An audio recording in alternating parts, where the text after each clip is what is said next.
I'm in a grocery store in Montego Bay, Jamaica right now.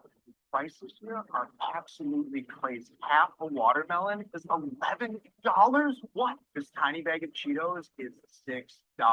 King size? This isn't even print size. 15 freaking dollars for some green grapes? Are they filled with gold? Box frosted flakes, $19.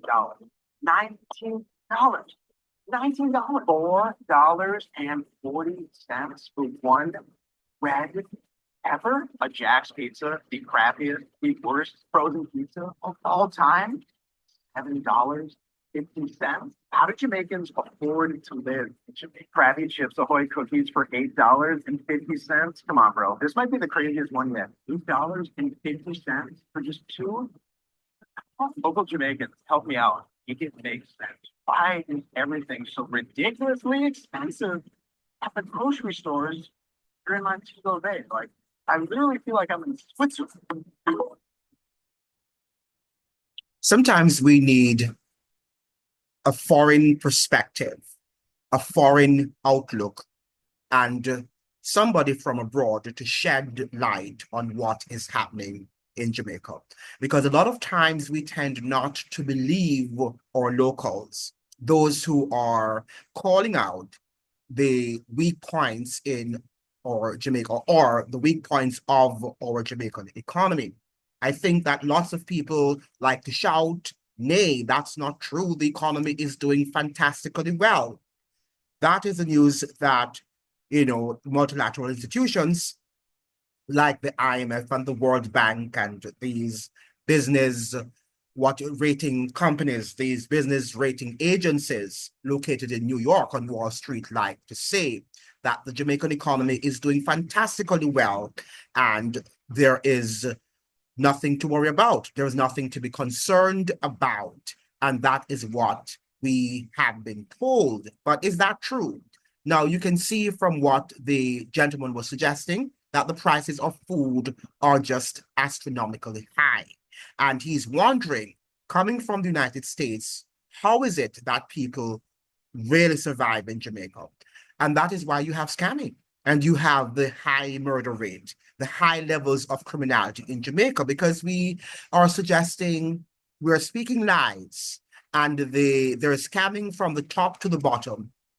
And that is how people survive in Jamaica through criminality and through acts of scamming from the government to the private sector, right down to the middle and the low level man. All right. That is what happens in Jamaica if he did not, if he weren't aware. But I'm sure that most Jamaicans are aware of that, even though we don't like to speak it, because again, we are fearful of speaking the truth. We lack the courage to speak what is true. Now, this morning, the Gleaner reported yesterday, but is on its headline news, published yesterday, Tuesday, February 25, 2025. And this article is entitled Good for Business. PSOJ hails Fitch's affirmation of Jamaica's credit rating, which means, therefore, that their affirmation of the Jamaica's economy is great, right? The private sector organization of Jamaica, the PSOJ, has welcomed Fitch Ratings affirmation of Jamaica's credit rating at BB minus, with a positive outlook, saying it reinforces the government's steadfast commitment to prudent fiscal and monetary policies. Now, of all the sacrifices that we have made, the Jamaican people have made to bring the debt down from 147% of GDP, are we just at a B? Can we only get a BB minus rating? Shouldn't we now be at least a B plus if they have that rating? I think a BB minus is low to me. Is it great? I'm not sure how they rate the system, but it's a low grade, when you look at the high rate of the high levels, I should say, of sacrifice that Jamaicans had to make to ensure that the debt was lowered. Now, on February 21st, that is what they're suggesting, the global ratings agency, that's the Fitch, affirmed Jamaica's long-term foreign currency issuer default rating, that's the IDR, at BB minus with a positive outlook. It upgraded Jamaica's rating from B to BB minus. Okay, so that it means therefore that the BB minus is good. I don't know. On March 5, 2024, citing improved fiscal discipline, a declining debt to GDP ratio, and the strength of key institutions. So maybe a BB minus is higher than a B. It seems so. The agency also noted that Jamaica's economy was affected by weather-related events like last year, resulting in 2 quarters of decline. The affirmation of BB minus reinforces that Jamaica's economic policies remain on the right track, said the PSOJ in a statement on Tuesday evening.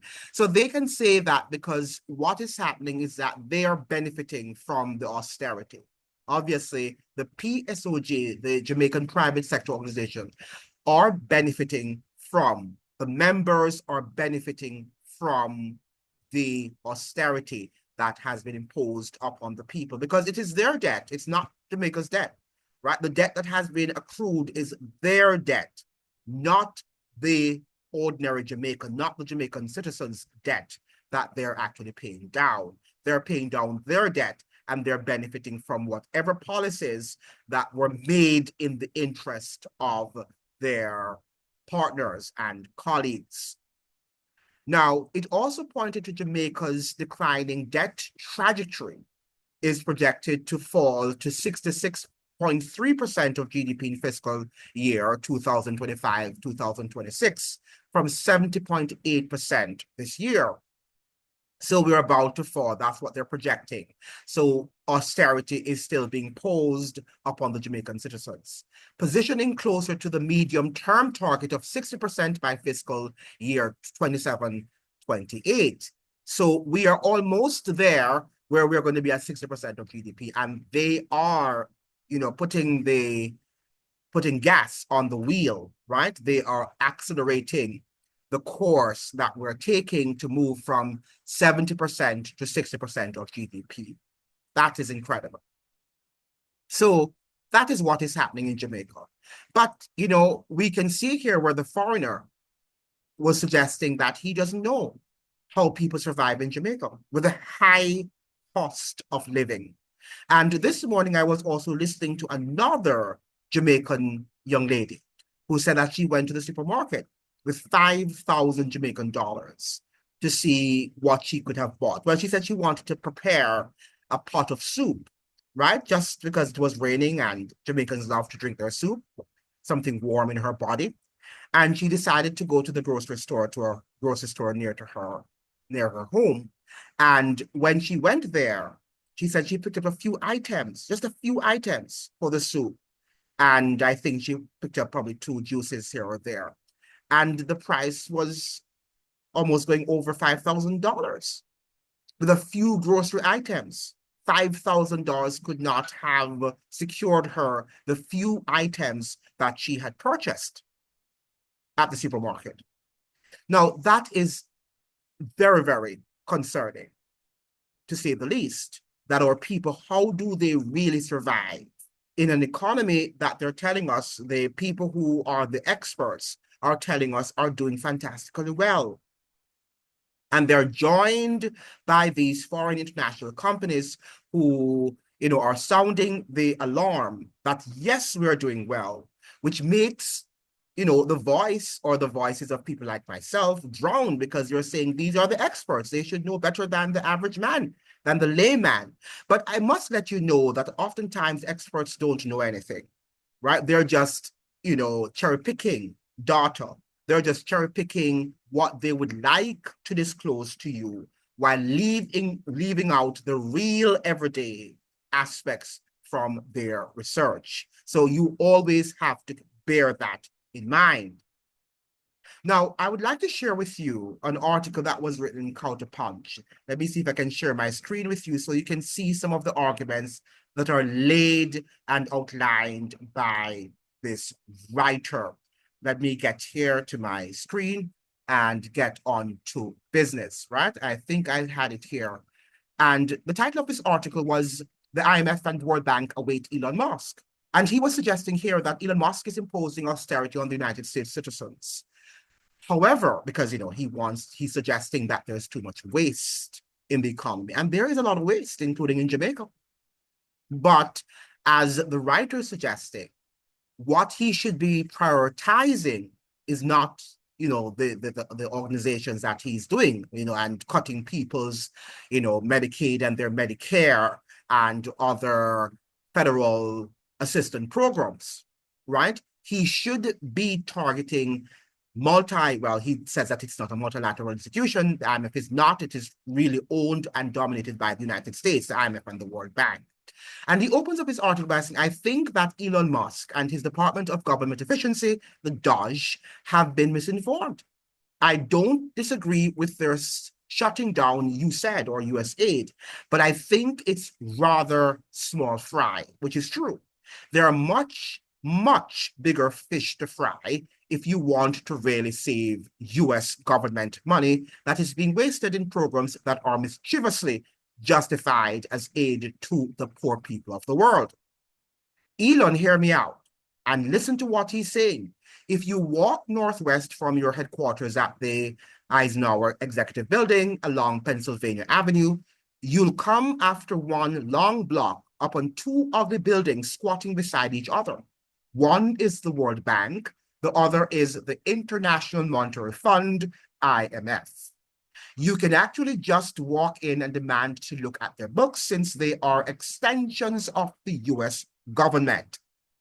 In fact, they are extensions of the United States military-industrial complex. That is what they are. And if you don't believe me, you can go and read Chalmers' books and lots of other books that have been written on the American empire, because an empire it is. And you would have a very good reason to do so, as he's suggesting here, since these are two of the most questionable and controversial institutions directly or indirectly funded with US taxpayers' money. Right? With US taxpayers' money. But let us see what he's suggesting here. Let me start with the World Bank, which is located at 1818 H Street Northwest in Washington, D.C.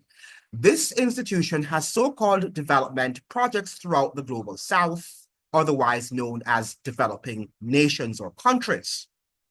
This agency says that its mission is to end poverty in the developing world. To fulfill this goal, its lending has risen from nearly 55 billion in 2015 to 117.5 billion in 2024. That's a short time.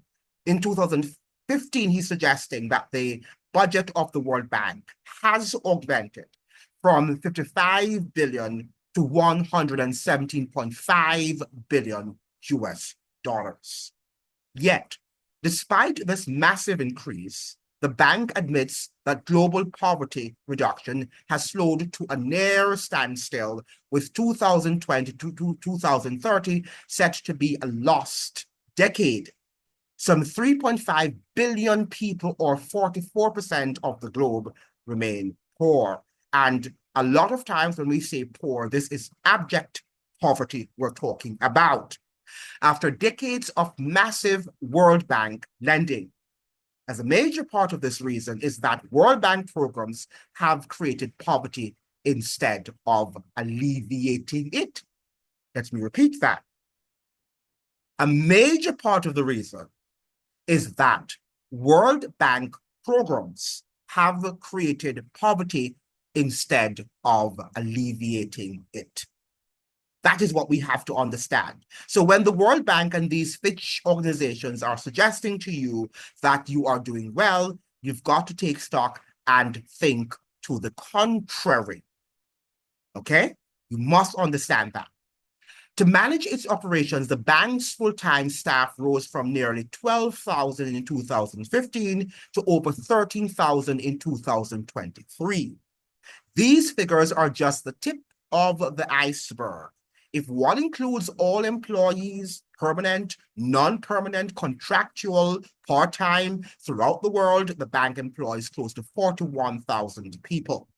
The vast majority, 26,000 or 63%, work out of the World Bank headquarters in Washington, D.C., and only 3,200 are located in Africa, where most people in extreme poverty live.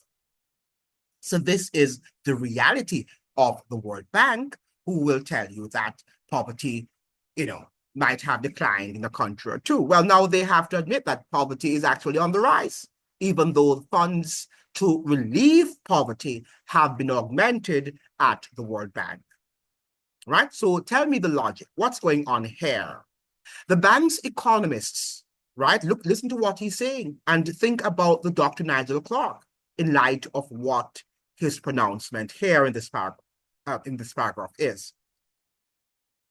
The bank's economists and top administrators are among the highest paid financial functionaries in the world, which explains the reason why the bank is a major cause of the brain drain from developing countries. A great number of highly trained economists from developing countries prefer to work at the bank instead of their home countries. So Nigel Clark prefers to work at the IMF, and lots of other people of these economists like to work at the World Bank because they feel very important, even though they are ravaging their home countries and other countries in the global south, right? But they get hefty salaries and they feel very important while destroying the lives of their compatriots in some cases, and sometimes, neighboring countries or countries that suffer the same plight, economic plight, like their home countries, okay?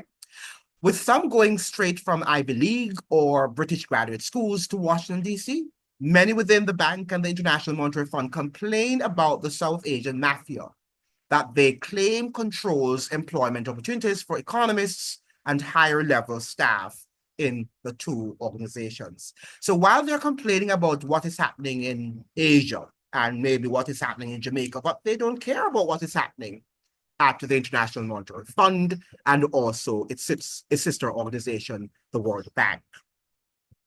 And they give them, great, what you call it now, honors for destroying the lives of millions of people around the world. And, I went to church with one who was the vice president of the World Bank at the church that I attended in Maryland. And, it was interesting to see how he would just operate. And he was traveling all around the world and people respected him in the church because of his position. But even at that time, I knew that his conscience could not have served him well working for the World Bank and then coming to church every Sabbath, pretending to be someone who is worshiping God. How could you do that? Knowing that your mission is to destroy economies around the world. But a lot of times, people prefer to feel that sense of importance because of our low sense of security. We don't really think that it's better to stand up for what is right, though the heavens fall. Very few people will do that because, after all, I have educated myself and I think I need to be in those type of jobs. The bank's refusal to acknowledge real-world refutations, and this is the point I have been making on this channel, but a lot of times what is coming out of the universities and these so-called multilateral institutions are not studies that align with the reality. Right? They're just cherry-picking data and they're cherry-picking information that they want to share with you to convince you that what they're saying is right when they have not balanced. And sometimes, I must say, they get the real-life data and they throw them away. They throw them out because their data is often cherry-picked. Very, very important that we understand this. Very important information. So the bank's refusal to acknowledge real-world refutations of its pro-globalization advocacy and its unbalanced one-sided research.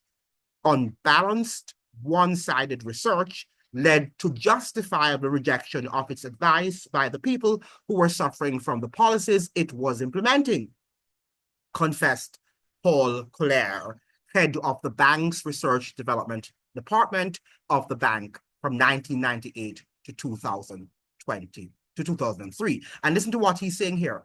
The profession has been unprofessional, fearful that any criticism would strengthen populism. So that little work has been done on the downsides of these different processes of globalization. Yet the downsides were apparent to ordinary citizens. So the ordinary citizens are brighter than the PhD person, than Dr. Nigel Clark, because they are the ones who have to deal with the toxic policies coming out of the IMF and the World Bank. And they are the ones that you need to go and study, and to whom you need to speak. They might not be speaking fluently and fluent English, and as you know, the Dr. Nigel Clark is, but they are more intelligent because they have to analyze the real life situations as these policies are implemented there. And they have to contend with these policies. Nigel Clark doesn't have to do that. He's not coerced to do that. And the effect of economists appearing to dismiss them has resulted in widespread refusal of people to listen to experts. As I continue, please make sure you like the videos. Remember now that only the likes allow the algorithm to push the videos along. We're not living in a democratic society as you think, and as the years go by, you are going to see the total eradication of what is known as free speech that we often have taken for granted. Right? So please like the videos so the videos can be shared, people can share the information, and knowledge can be diffused to all people around the world, because you are going to suffer, your children will suffer, your grandchildren will suffer, because that is the world that we have nurtured. And by your silence and your consent, you are also playing your part in doing so.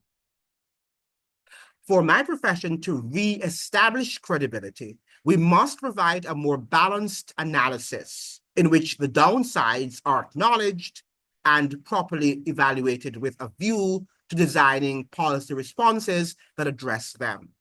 The profession may be better served by mea culpa than by further indignant defenses of globalization. That's what they're defending.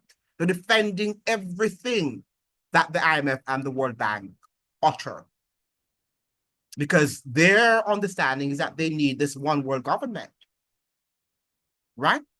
That is what they're working towards at your expense, right? Have to understand that. Hope you're growing up. Now, listen to what he says about the IMF. The IMF and the art of worsening financial crisis. The International Monetary Fund, whose address is 719th Street Northwest, is the World Bank's sister agency. It has a full-time staff of 3,100, including your Nigel Clark, supported by a budget of $1.5 billion. The IMF's economists are paid even higher than those at the World Bank, and they evoke more fear, hatred, and contempt than the bank. And that is what they're doing now. They're sending Nigel Clark around the world to convince him how much of a great job he did in Jamaica by ravaging and destroying the Jamaican economy. By ravaging and destroying the Jamaican economy.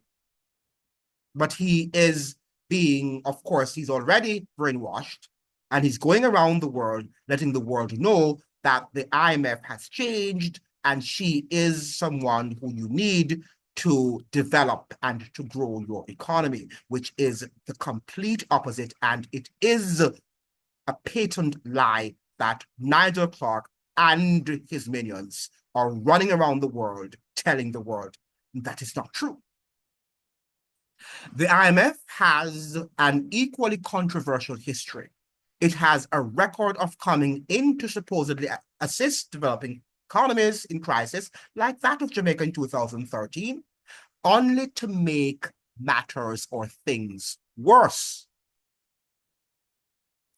Its greatest debacle and scandal was its performance during the Asian financial crisis of 1997 to 1998, when the so-called tiger economies of the East and Southeast Asia were destabilized by the massive inflows and outflows of foreign portfolio investment. The fund was heavily criticized on three courts. First, it had encouraged the governments of the region to eliminate capital controls, which they did in Jamaica, thus provoking uncontrolled capital flows. Second, it assembled multi-billion-dollar rescue packages that went to rescue not the people suffering from the crisis, but to compensate. Listen to what it said, to compensate. I can't say it any clearer. I hope that you're listening, and please subscribe to the channel and also give the channel a like so that we can share information, that we can educate our citizens as to what is happening in Jamaica and by extension around the world. That is what this channel is all about.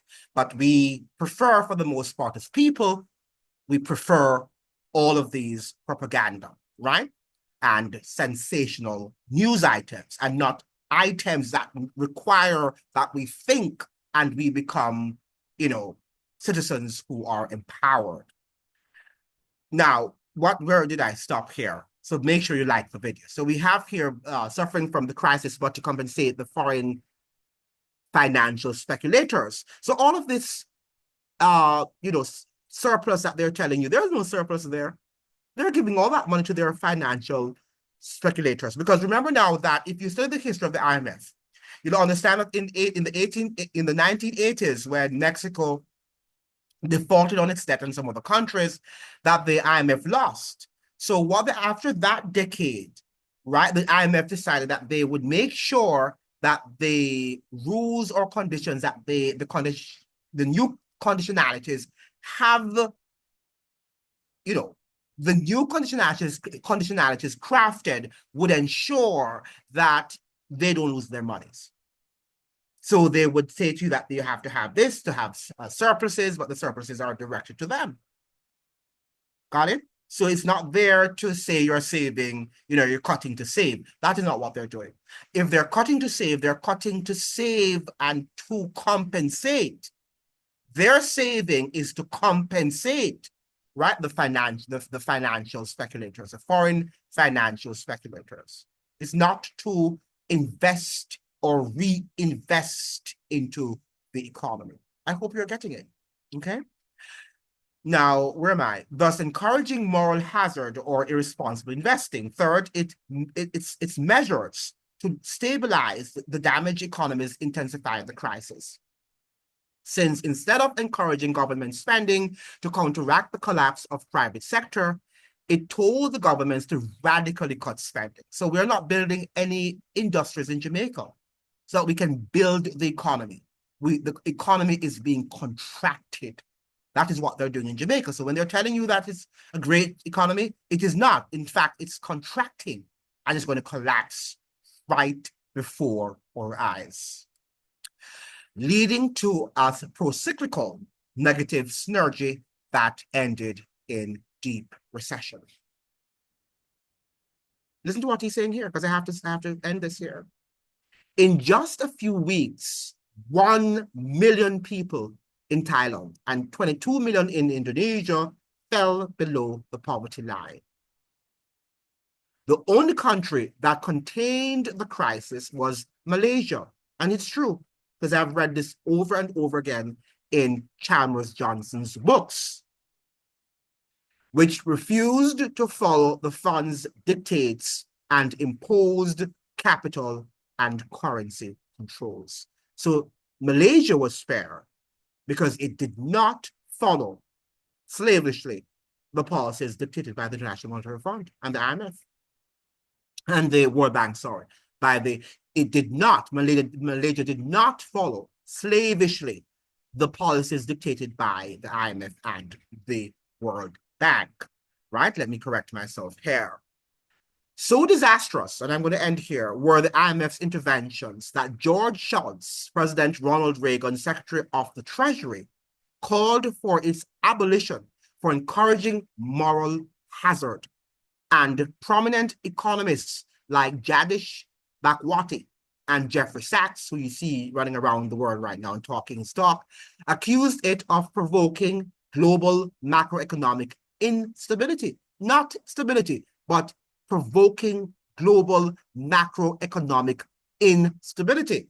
Indeed, a rare conservative liberal alliance in the US Congress came within a hair's breadth of denying the IMF a 14.5 billion replenishment. Now, the IMF, the World Bank, and these global rating agencies are in bed together, right? They collaborate and they are colleagues. So whatever one says, the other will corroborate, will back up. Do you understand that? And that is what is happening there. And we often do not challenge them. You won't hear anybody coming from the University of the West Indies challenge what the Fitch rating company has indicated about the Jamaican economy. They won't, because they don't have that courage. They don't, and perhaps they don't have the intellectual acuity. They don't study, they don't read. They are just brainwashed by their textbook knowledge, which oftentimes, as I have suggested, that knowledge does not align with real everyday realities or circumstances, people's lives and their livelihoods, right? They're not telling us the truth. And schooling, no matter amount of schooling you have done, that is not going to help you. In fact, it's in today's world, and I'm not suggesting that anybody shouldn't go to school, you really wonder what are the advantages of going to school, because you're not learning what you should be learning, right? You should go to people who know what good books to read and read them and ask God for wisdom, knowledge, and understanding. But we have to qualify ourselves, because that's the only way we're going to be able to get a job, right? To function in the system.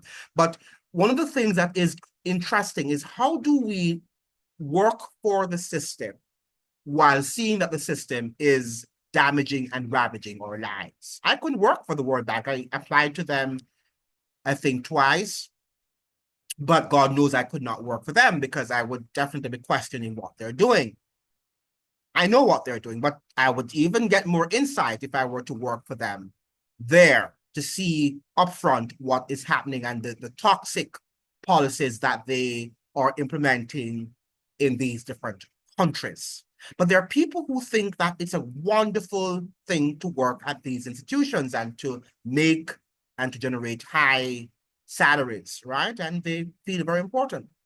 But I do not think that the Jamaican economy is doing well. I think that the Jamaican economy is contracting. I think that the Jamaican economy has not expanded since 2013. I think that what is happening there is that the government has done a great job of concealing, of hiding important information to the people, that had they known the information, or if they were to find out this information, there would be a revolution in Jamaica at the moment. So they have to do all that they can do to work along with their international partners to ensure that the status quo is maintained. That's what you're seeing there. And if the PNP comes back to office, it's going to be the same thing, because that is how the show is run, right? So I do not think that the Jamaican economy, as the Fitch rating agency suggested, is on the right path or on a path for growth. It is not. It is on a path for recession, if not depression. Thank you so much for joining. I hope that you'd like, share, and subscribe. Remember to like the videos. The videos can be shared with as many people on the platform. Adios, hasta luego.